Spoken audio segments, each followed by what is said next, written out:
zneli zvuky, túžby, lode na vode. Z brehu sa priprávame krásnej náhode. Odlieta popoludnie rozmrvená pleva. V srdciach nám svitá, aj keď deň sa zvečerieva.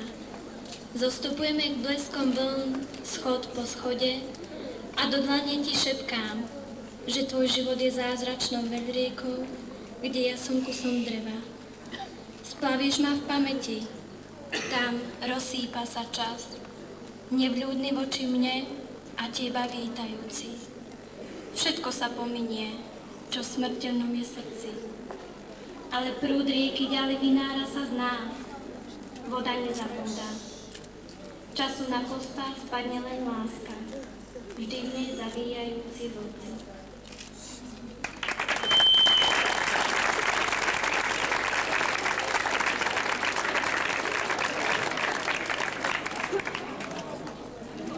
Na záver želáme všetkým profesorom, takisto aj všetkým študentom našej školy krásne, ale hlavne šťastí prežité prázdniny.